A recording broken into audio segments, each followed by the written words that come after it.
What is going on, everyone, and welcome back to Potty Play Entertainment. My name is Chris, and in case you don't know, I review movies and I rank them on a scale of 0 to 100 in increments of 5. So this is my third time trying to film this today. So the first time I did it in, I realized, I should have given a spoiler warning. So I just stopped and started over. And then when I did that, a storm rolled in. So it's supposed to pick back up, so I'm trying to record this now before it starts raining and make a lot of noise. But today, we are talking about Misery, and as I said, this will be a spoiler-filled review. If you've never seen Misery, I recommend you watch the movie first and then watch my review, because it's one of those movies that's really better experience if you go into it not knowing much about it. If you can go into Seven and The Sixth Sense not knowing the endings, do so. So yeah, and I wanted to make this review because James Caan just recently died, and I wanted to do this to honor his memory. Let's get started with Misery. It came out in 1990. It stars James Caan, Kathy Bates, and Richard Farnsworth, and it was directed by Rob Reiner. And in this movie, James Caan plays an author of a best-selling book series called Misery. He's finishing up his last book in the series. He's on a retreat out in Colorado. He's driving in a blizzard when he loses control of his car and crashes. He's rescued by Kathy Bates, who plays his #1 fan, and she rescues him, and she's a nurse, so she helps nurse him back to health. And at some point, he realizes she's not letting him go, and she's a complete psychopath, and she hates his new book that he lets her read. And this just creates for a whole lot of suspense-filled moments throughout this movie while he's trying to figure out how to get out of the situation. All the while, Richard Farnsworth, who plays the local sheriff, is trying to find him. This is based on a Stephen King book, and there are a lot of really good Stephen King adaptations out there, but this is definitely the best. My favorite one is probably The Shining. The Shining is probably my favorite horror movie. I love that movie, but this is a great one too. So let's talk about why I love Misery. So for one thing, the performances are great. Kathy Bates won the Oscar for this for Best Actress in a Lead Role. She deserves it. She's amazing. She can go from the sweetest woman in the world to a complete nut job just like that. And that is amazing. And it's so scary. It's so creepy. She just does an amazing job, and it just creates a lot of good tension throughout the film. James Caan, not to be overlooked, is amazing in this movie. They went through a lot of actors trying to cast somebody for this role, and they all turned it down probably for the same reason, which is they knew that whoever they casted to play Kathy Bates' part was going to overshadow them. And so James Caan, I respect him so much for taking this role because he had to have known that going into it. She walked away with the Oscar. He got nothing. But he did it anyways, and he probably knew that was going to happen, and I respect him so much. It reminds me very much of Quint from Jaws. They went through so many actors trying to find somebody to play that part, and then they ended up getting Robert Shaw, and he was perfect for it. And I feel like James Caan is this movie's Robert Shaw. Yes, all these great actors like Harrison Ford, I think was one of them. Mel Gibson was another one. They would have been great in this movie, but James Caan, man, this was it, and he is so good in this movie. It's thrilling and suspenseful throughout.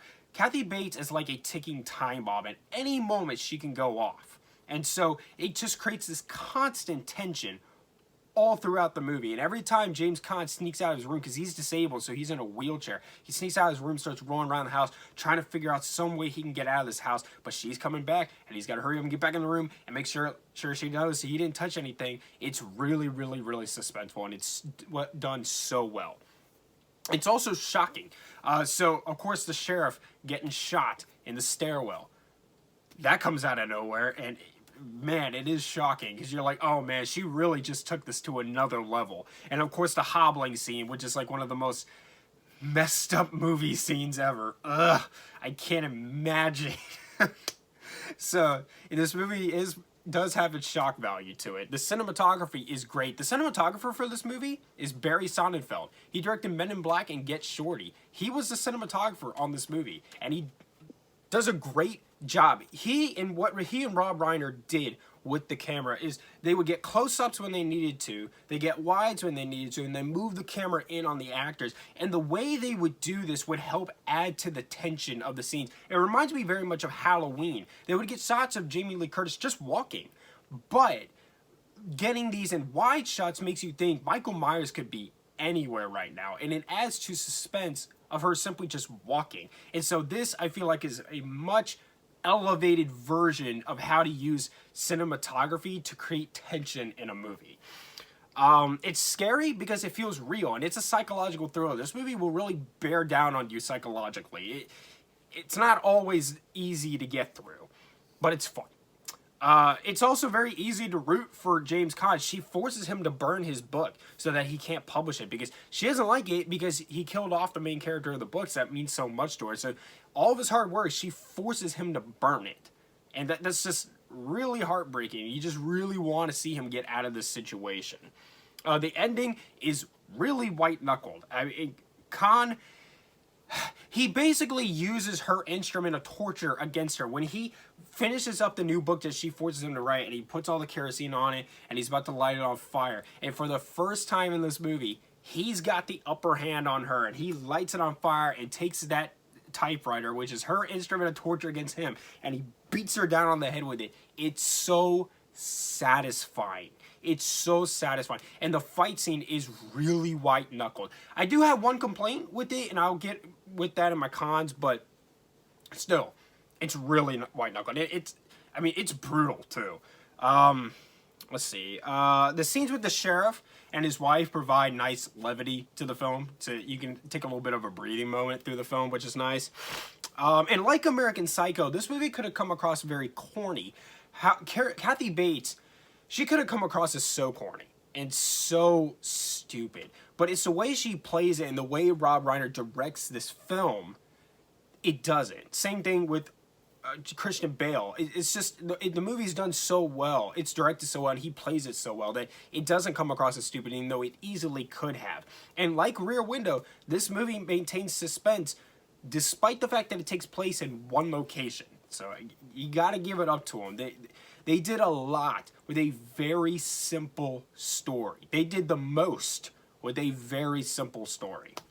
My only con that I really have with this movie is that I wish that the final fight between James Caan and Kathy Bates had somehow led outside, and he hits her in the head with like this metal pig statue, and she dies. And I'm just kind of like, oh, that's sudden, you know? Like, it would have been nice if, like, they had somehow tumbled outside and he had gotten some cool, much better way to kill her.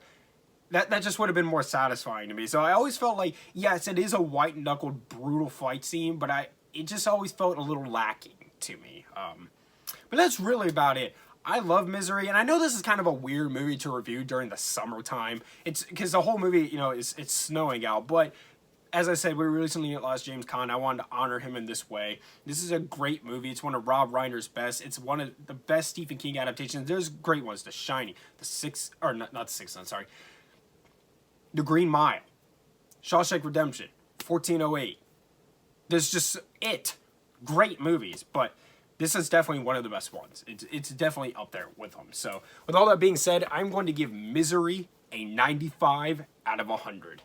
I'll be back very soon with the Summer of Marvel. Thank you so much for watching. Subscribe to Potty Player Entertainment for more. Hit the like button. Leave your reviews, suggestions down in the comments down below. Follow me on Instagram and TikTok at Potty Player Entertainment for channel updates and other cool bonus content. And much love.